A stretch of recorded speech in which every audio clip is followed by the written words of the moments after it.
자, 여러분 안녕하십니까, 용쿤입니다. 오늘은 한번 한국어로 말씀을 들어볼까 하는데요. 제가 나가사키에서 유학을 했을 때 이거는 꼭 해서 준비해서 가면 좋겠다, 이런 것들하고 이거는 그렇게 안 했으면 좋겠다 라는 것들에 대해서 한번 말씀을 드려볼까 합니다.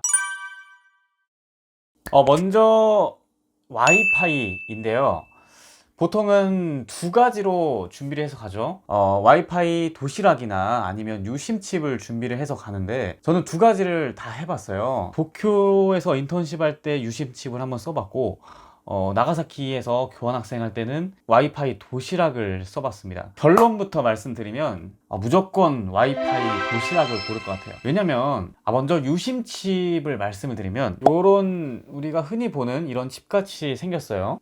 이거를 핸드폰에 꽂고 이제 생활을 하게 됩니다. 보통 15일치, 30일치 이렇게 나눠져 있는데, 근데 굉장히 이게 불편한 점이 뭐냐면, 날씨가 안 좋으면 이게 끊깁니다. 통신에 문제가 막 생겨요. 비가 온다, 천둥이 친다, 그러면 이게 모르겠어요. 뭐 기지국에 문제가 생긴 건지 전파가 잘 안 터져요. 잘 안 터지는 게 아니라 아예 안 터져요. 그래서 카톡도 안 되고 인터넷도 아예 접속이 안 됩니다. 아무것도 안 돼요. 그래서 이걸 어떻게 해야 되지 하다가 이제 긴급으로 여기 이제 한국에서 하는 대행사가 있어요. 대행사, 아무튼 그런 업체가 있어요. 업체 담당자한테 긴급하게 이제 연락을 했는데, 좀 기다려 달라, 지금 수리 중이다, 뭐 이런 말씀을 하시더라고요. 그래서 한 두세 시간, 짧은 것도 아니야, 몇 분도 아니야, 한 두세 시간 동안 아무것도 못하고 그냥 핸드폰이 먹통이 된 적이 있었어요. 물론 그때 저는 이제 회사에서 일을 하고 있었으니까 뭐 굳이 핸드폰을 쓰지 않아도 괜찮았는데, 뭐 친구랑 약속이 잡혔는데 날씨가 안 좋아서 핸드폰이 먹통이 됐다. 뭐 어쩔 수 없는 거죠. 두세 시간 동안 이제 복구가 될 때까지 기다려야 되는 거죠. 근데 유심칩이 장점은 있죠. 이게 따로 별도로 핸드폰을 개통하지 않음에도 불구하고 편하게 핸드폰 한 대만 가지고 다닐 수 있다는 그런 장점이 있습니다. 자, 반면에 제가 말씀드린 와이파이 도시락, 요게 이제 제가 말씀드린 와이파이 도시락인데, 이게 저는 상당히 그래도 편하게 썼어요. 나가사키에서 유학을 할 때 그때 썼었는데, 이게 뭐 사이즈가 그렇게 막 크진 않아요. 제가 경험해본 바로는 와이파이가 굉장히 잘 터집니다. 언제 어디서든 쓸 수가 있어요. 에러나 오류 같은 거는 거의 없었다고 보면 될 것 같아요. 전 그랬어요. 그래서 인터넷 끊김 현상 없고 그냥 한국에서처럼 편하게 썼던 것 같아요. 근데 이게 다만 안 좋은 게 또 있죠. 이런 네모 기계를 항상 가지고 다녀야 돼요. 그게 가장 안 좋은 디메리트입니다. 특히 이제 남자분들 같은 경우는 그냥 맨몸으로 다니는 경우가 많은데 많이 불편합니다. 기숙사 방에서 화장실을 갔는데 화장실에서 와이파이가 잘 안 터져요. 하지만 그럼에도 불구하고 저는 이제 유학생을 전반적으로 와이파이가 굉장히 잘 터졌고 한국에서처럼 편하게 썼기 때문에 이 도시락을 더 추천을 드리고 싶어요. 주의해야 될 게, 보험은 반드시 드셔야 돼요. 그 보험을 제가 안 들었다가, 제가 또 술을 좋아하니까 친구들하고 막 술을 먹고 취해서 이걸 떨어뜨린 거예요. 박살이 납니다. 분실 시에나 이게 박살이 났을 때 위약금이 20만 원이 나와요. 한국에 귀국해서 생돈 25만 원을 날린 적이 있습니다. 여러분들은 와이파이 도시락을 쓸 때는 무조건 보험을. 환전도 굉장하게 중요합니다.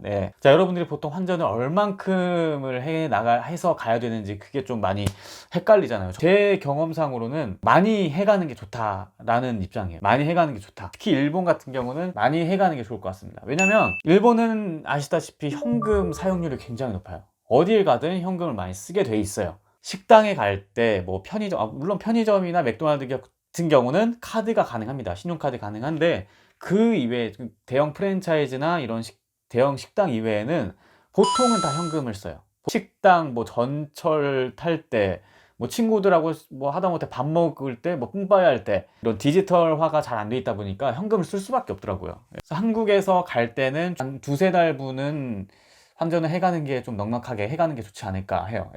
가서 잃어버리지만 않으면 훨씬 그게 이득인 것 같습니다. 이게 왜냐면 현금이 떨어지면 결국에는 ATM기로 뽑아서 쓸 수밖에 없잖아요. 수수료가 또 장난이 아니더라고요. 이게 그때 제가 했을 때 몇천 원이었나, 뭐 좀 많이 들었던 것 같아요. 그리고 환율도 많이 따져야 되니까, 저 때는 이제 좀 운이 좋아가지고 960엔까지 떨어졌던 적이 있어요. 굉장히 싸가지고 한국인 유학생들끼리 빨리 바꿔야, 빨리 뽑아야 된다, 돈을 뽑을 절호의 기회다, 뭐 그런 일이 있었죠. 저는 환전을 요만치 해갔습니다. 요만치 해갔습니다. 요만치 자랑하려고 찍어놨어요.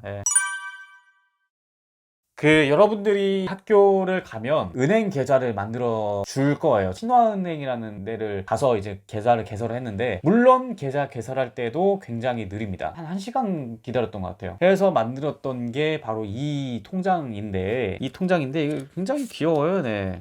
굉장히 귀여워요. 후쿠오카 팀, 소프트뱅크 팀의 이제 캐릭터가 그려져 있는 통장입니다. 이 통장이 지금 얼마가 들었냐면은, 통장이 얼마가 들었냐? 이거 100엔 들었네. 100엔. 처음에 개설할 때 100엔 넣어놓고 이제 그 뒤로 한 번도 안 썼습니다. 쓸 일이 없어요. 이거 쓸 일이 없어. 한 번도 안 써. 한 번도 쓸 일이 전혀 없습니다. 현금 쓰고 알바를 하거나 취업한 거 아니면 거의 이거는 뭐 쓸 일이 없다고 보면 될 것 같아요. 예. 그래서 저는 이거를 기념품으로 아주 잘 가지고 있습니다. 자, 여러분들 오늘 어떻게 잘 보셨습니까? 예. 철저하게 제 경험에 의해서 말씀을 드렸습니다. 어떻게 도움이 되셨다면 좋아요와 구독, 그리고 궁금한 거 있으면 또 요 코멘트 꼭 남겨주시면 감사하겠습니다. 안녕!